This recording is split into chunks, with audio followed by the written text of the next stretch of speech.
میں نے آج زیادہ علاقہ جو فلڈ سے متاثر ہے ادھر جانا تھا. میں نے راجن پور اور ڈی جی خان کا آج پلان بنایا ہوا تھا، لیکن بدقسمتی سے وہاں موسم ٹھیک نہیں تھا تو ہمارا ہیلی کاپٹر ادھر جا نہیں سکا. تو میں نے پھر یہ جو باقی علاقے ہیں، کیونکہ بہت بڑا پاکستان کا علاقہ اس وقت متاثر ہوا ہے فلڈ سے، جو سارا علاقہ دریائے سندھ کے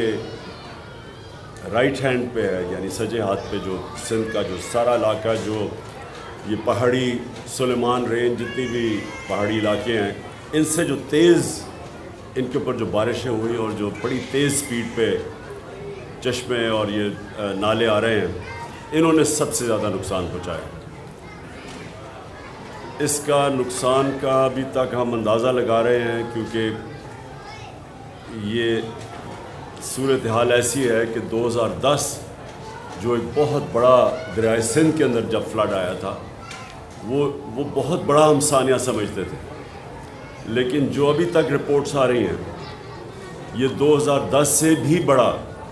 اس وقت فلڈز کی وجہ سے پاکستان میں سانیہ ہے. اور پھر سے میں کہہ رہا ہوں، یہ سارا علاقہ جو دریائے انڈس کے رائٹ سائڈ پہ ہے، یہ جو پہاڑیوں پہ بارش ہوئی ہے افغانستان میں بھی، اور جو ہمارے سائڈ پہ ان پہاڑیوں پہ جو بارش ہوئی ہے اس سے سارا نقصان ہوا ہے. اس کا جو لانگ ٹرم حل ہے وہ ڈیمز ہیں. پہلے کمپلیٹ کی گوملزام ڈیم، اب یہاں ٹانک زام ڈیم کی فیزیبلٹی بن گئی ہے، شروع ہو گئی ہے، پروونشل گورنمنٹ بنا رہی ہے. اسی طرح پنجاب نے بہت بڑی ڈیم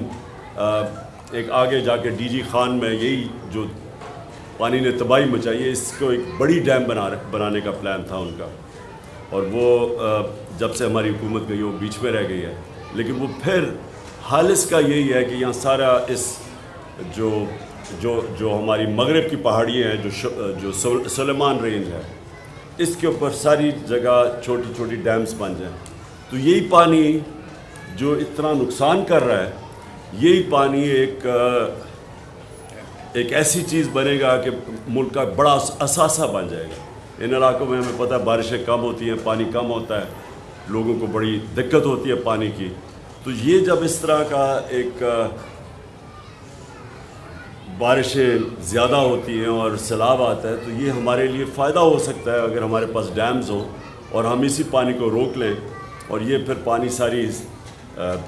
جو خشک وقت ہوتا ہے سردیوں کا، اس میں کسانوں کے لیے اور لوگوں کے لیے اور آبادی کے لیے ایک بہت بڑا ایسٹ بن جائے، اثاثہ بن جائے ان کا.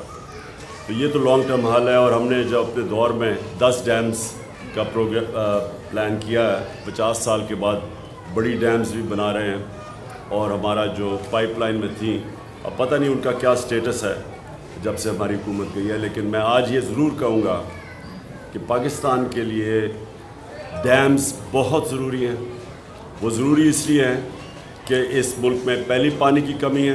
اور پھر جب پانی آتا ہے تو وہ نقصان کر دیتا ہے. وہی پانی کو اگر ہم بچا لیں تو جس طرح میں نے کہا، عوام کی اتنا فائدہ ہوگا، ملک کی گروتھ ریٹ، ملک کے دولت کے اندر اضافہ ہوگا. اب دوسری میری بات یہ ہے کہ ہماری 2 پروونشل گورنمنٹس ہیں، محمود خان یہ خود اوورسی کر رہے ہیں جو سارا پختونخوا اور خاص طور پہ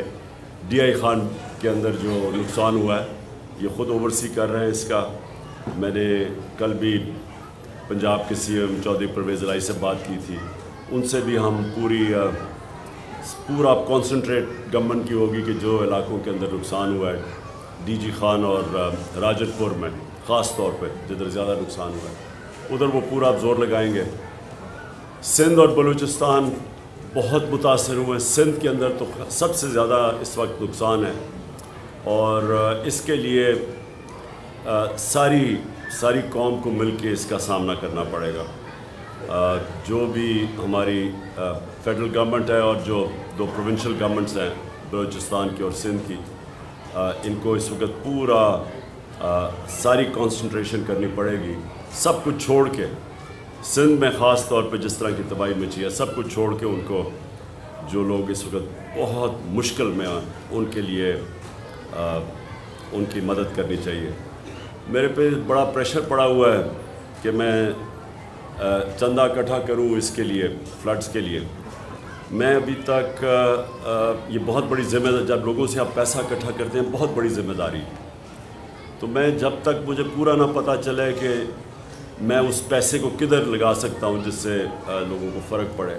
میں پیسہ اکٹھا کرنے سے گریز کرتا ہوں، کیونکہ میں ویسے اور اپنی شوکت خانہ اور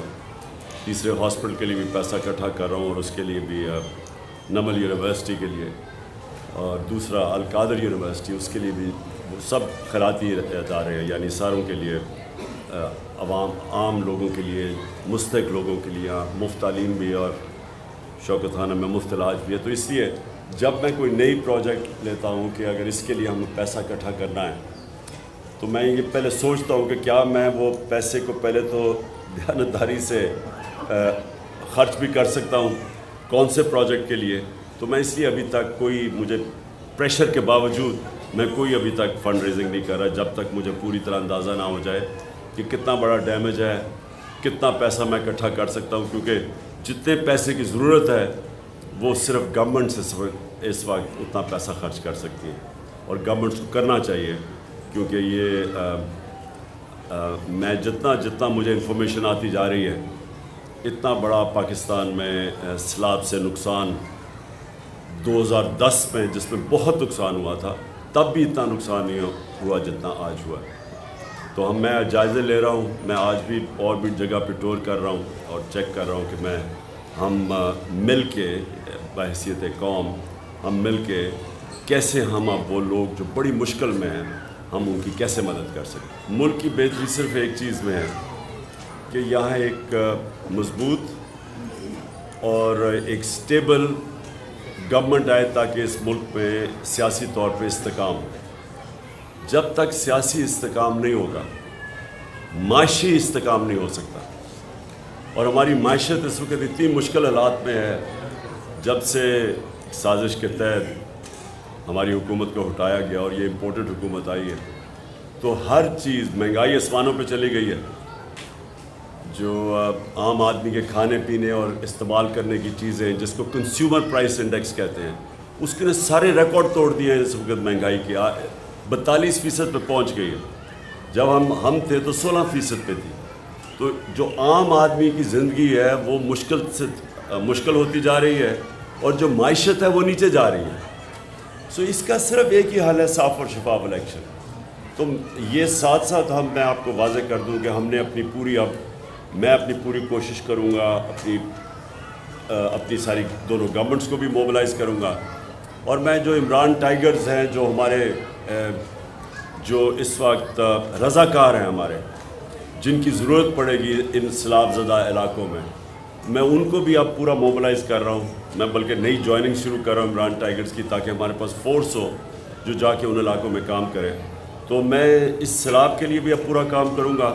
اور ساتھ ساتھ میری جو حقیقی آزادی کی تحریک ہے، اس ملک کو آزاد کرنے کی، اس کی بھی پوری کوشش اس میں بھی کروں گا۔ دیکھیے، گرفتاری تو مجرموں کی ہوتی ہے، اور ایک مجرم مفرور ہو کے باہر بیٹھا ہوا ہے، اور دوسرے 60% کیبنٹ اس وقت بیل کے اوپر ہے کرپشن کے کیسز پہ۔ تو اگر مجھے مجرم بنا دیا ہے کہ ایک ہمارے ورکر اس کے اوپر تشدد کرے،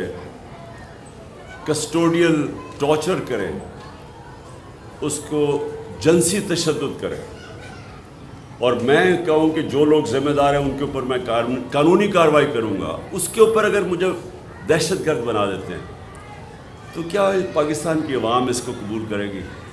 لیکن نا، یہ کوئی بنانا ریپبلک میں بھی اس طرح کا مذاق نہیں ہوتا، کہ بجائے لوگ اس وقت سب کو سوچنا چاہیے کہ دنیا میں ہماری بدنامی ہوئی، کہ ایک پہلے شہباز گل کو انہوں نے جس طرح کیا، اغوا کر کے، اور پھر اس کے اوپر تشدد کیا، اور دوسرا پھر یہ ایک صحافی جمیل فاروقی، اس سے پھر وہی کیا، وہی ننگا کر کے اس کے اوپر تشدد کیا، اور پھر 2 ہمارے بڑے بڑے صحافی باہر بھاگ گئے ہیں بیچارے، 2 ایک جیل میں اور یہ وہ صحافی ہے جن کی سب سے زیادہ ویورشپ ہے. ان سے ARY چینل جو کہ اس میں سب سے زیادہ مقبول چینل ہے پاکستان کی، اس کو بند کر دیا انہوں نے. تو یہ ساری جو چیزیں ہو رہی ہیں اس سے پاکستان کو نقصان ہو رہا ہے. اور یہ جو امپورٹڈ حکومت ہے اس کو لوگ برا بھلا کہہ رہے ہیں، اور اس کے ساتھ جو بھی ان کے پیچھے جن کے پاس پاور ہے، جو ہینڈلرز ہیں، جو نیوٹرلز ہیں، ان کو بھی برا بھلا ساتھ کہہ رہے ہیں. دنیا میں بدنامی ہو رہی ہے. تو اس میں ہمارا تو اللہ کا کرم ہے کہ ہماری تحریک انصاف کا تو فائدہ ہی ہو رہا ہے. ہمارے پاس تو اتنے پبلک آ رہی ہے، الیکشنز بائی الیکشنز ہم جیت رہے ہیں، پبلک ہمارے ساتھ ہے.